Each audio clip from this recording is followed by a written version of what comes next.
kasi nung sinilip ko blurred. Yung about sa talented. Okay na? Natry mo na yung legs ko. Hindi yan mag-power off. Hindi yan, kaya. Na. Nakapindot na, sure. Ano nga eh? Yung talented, oh.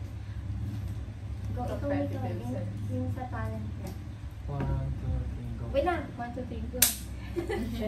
Yung sa pagiging talented naman, parang ginagawa na din talaga nilang business ngayon, di ba?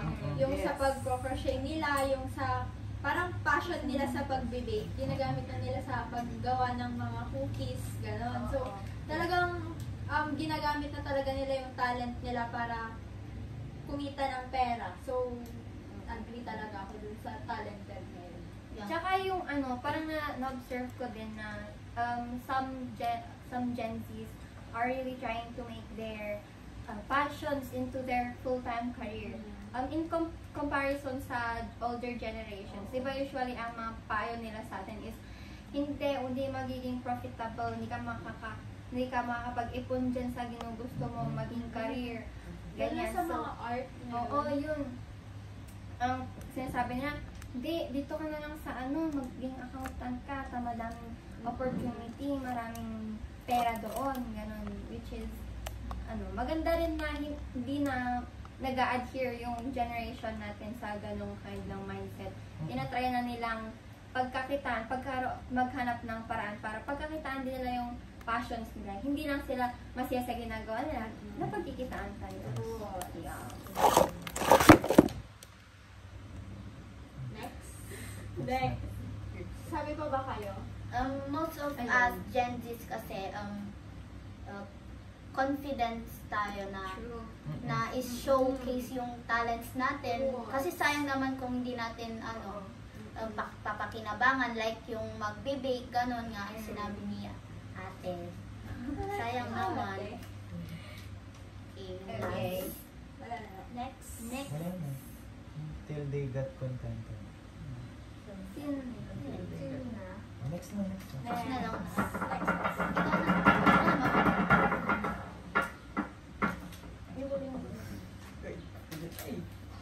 Last, don't want to have kids in this economy.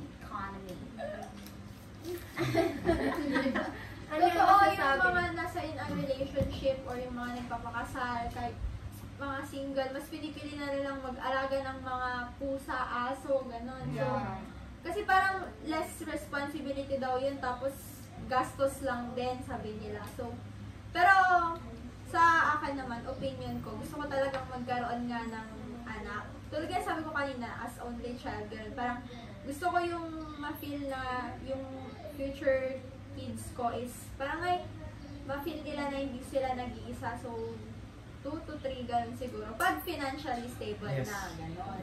Hindi yung ngayon na, ay, grabe naman. Go! Kayo, And ano opinion ko? sa akin, gusto ko din magkaroon ng anak. Which is same din sa kanya, only child din. Which is mahirap kasi lahat ng responsibilidad mo sa sa'yo. And parang kung titignan mo, okay, maganda din siguro maging only child kasi lahat ng luho nasa sa'yo. Pero kapag ikaw yung nasa posisyon, mahirap kasi responsibilidad dapat parang bibigay mo lahat ng pangarap ng mga parents mo. So yun, gusto ko din magkaroon ng anak. Maybe dalawa. Kayo? Ikaw, Oo, pero depends on my terms din siguro. Coming from a broken family, I'm considering na gusto ko may ama siyang malalakihan. I mean, meron naman akong father na andito din yung mom ko. Pero meron yung mga responsibilities ng parents na kailangan mong gampanan talaga into raising a child. Kaya that still depends kung may mahanap akong para sa akin, mag-aanak ako. Ganun. Sa akin naman mas uunahin ko munang piliin yung magiging career ko bago magka-anak. Para pag nagkaroon na siguro is may consistent. Consistent. Gano'n. Diba? Hindi ba ginusto mo mag-pare ata nun ba? Hindi na-mention mo ata yun. Kristan.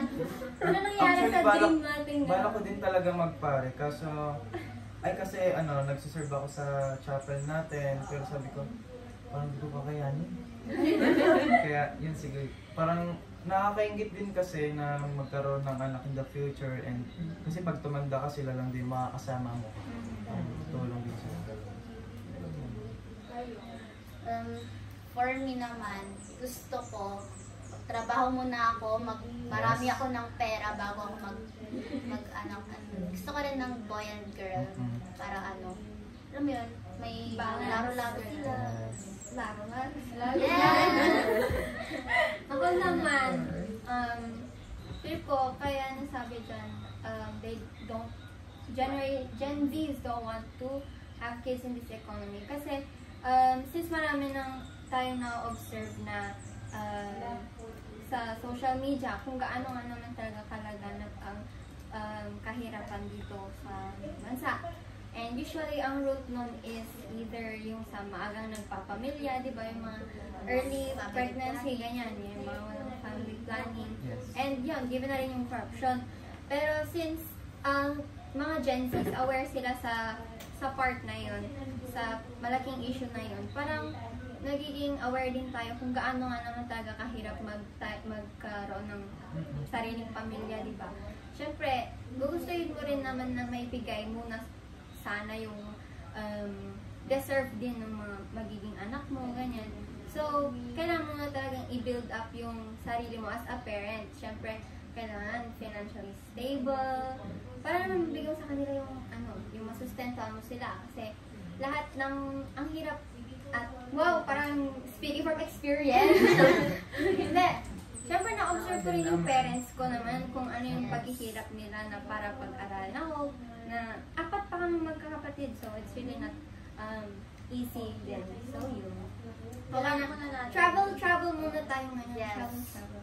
Tapos mag-give back muna sa sacrifice ng mga parents. Tsaka, Kasi deserve din nila talaga. ayun nga. At saka kasi, di ba, first time din ng parents natin maging parents. So, parang mas maganda rin naman sana na give back muna natin kung ano yung mga efforts nila para sa atin. And yun, form of Sacrifices. appreciation na Hindi natin responsibility